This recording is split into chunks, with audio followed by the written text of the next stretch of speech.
Have you ever wanted to type secret messages like in the Amanda universe? Well, I've made a tool that can do exactly that. So join me and hop onto my site here. So if you go to localmess.com/fun, I've made two tools for you to use with Amanda the Adventurer. There's the decoder and there's the encoder. So first let's go over the encoder because it's a little bit simpler. So inside of the encoder, I do want to highlight this warning. This is version 0.1. This is not finalized. And in fact, I have invented these 6 letters because they've not yet been revealed inside of the Amanda universe.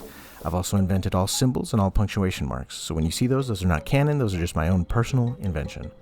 But eventually, as we start to see more and more messages inside of the Amanda universe, I will update these so that they're better. So for now, these 6 letters right here are just total inventions. That corresponds to these 6 guys right here.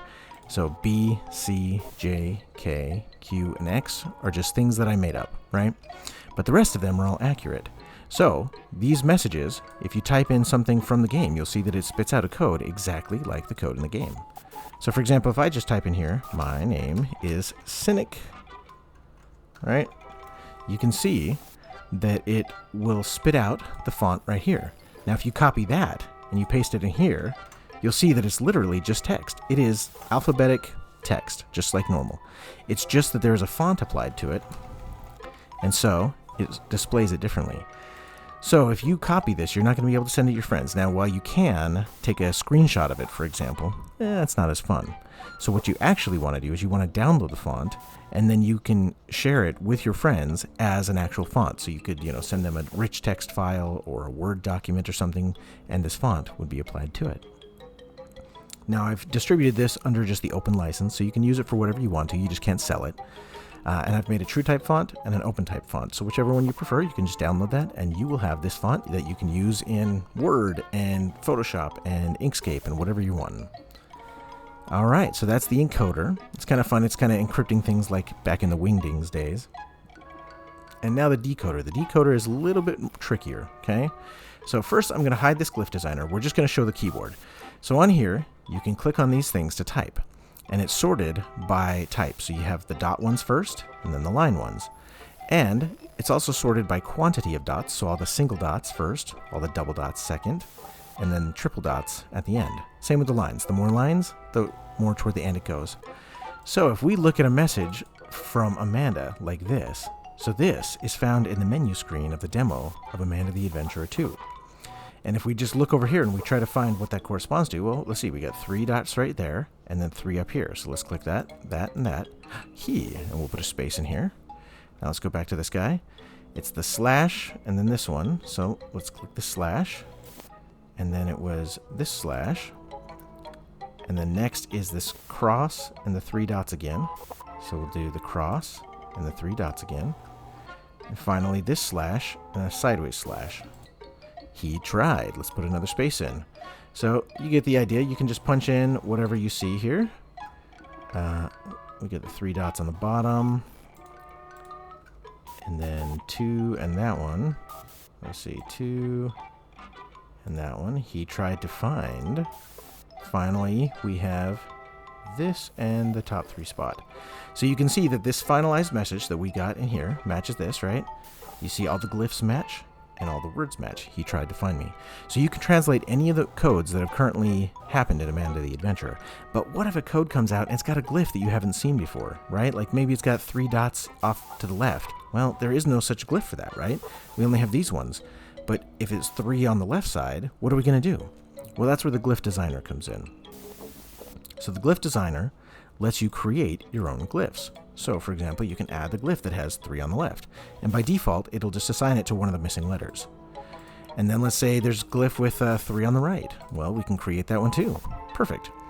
And let's see, we have the backslash, but there's no forward slash, right? So let's add that one.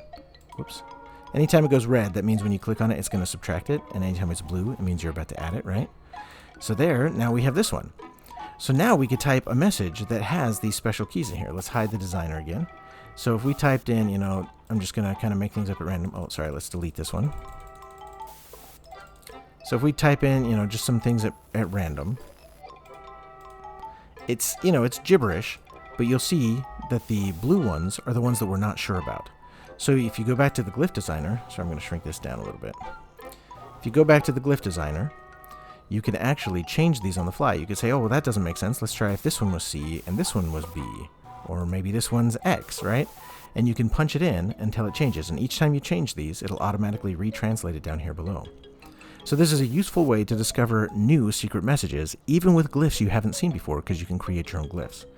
And then if you just want a legend of the current glyphs, because you prefer, the pen and paper sort of way, you can see the legend right here, sorted. Obviously, the missing letters are not inside of this legend. But you can just look through the list, and you can sort things by paper. But again, you're perfectly welcome to use this glyph designer to create new ones, and you're perfectly welcome to use these guys to type out the message below and automatically translate it. So that is my cool little site. Again, this is localmess.com/fun. It's just kind of a dumb little site that I run, and I put little tools in here to try to do different things. This one is a fun little Amanda the Adventurer encoder. Now, if you like encryption, there's a bonus I'm going to give you, which is Cypherbunk 2076. So click on this one. I'm not going to go into it fully, but basically what it lets you do is it lets you encrypt messages into numeric strings like this, and you can decrypt them, but only if you're using the exact same key.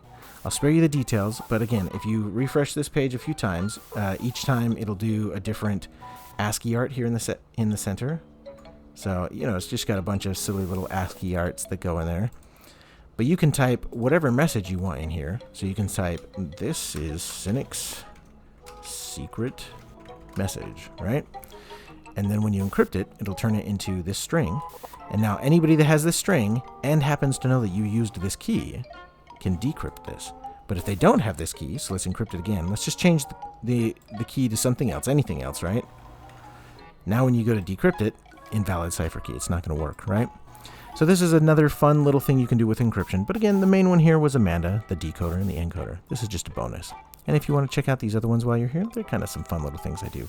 Now, these are silly little web apps that I do. I hope you enjoy them. If you ever want to give me feedback, you can write on my YouTube channel and tell me that, something's broken or you don't like the way something's happening, and I'll see if I can get around to it. All right. Thank you guys so much for joining me. I've had a lot of fun making these tools and a lot of fun with the Amanda the Adventurer universe. All right. Catch you in the next one. Cheers.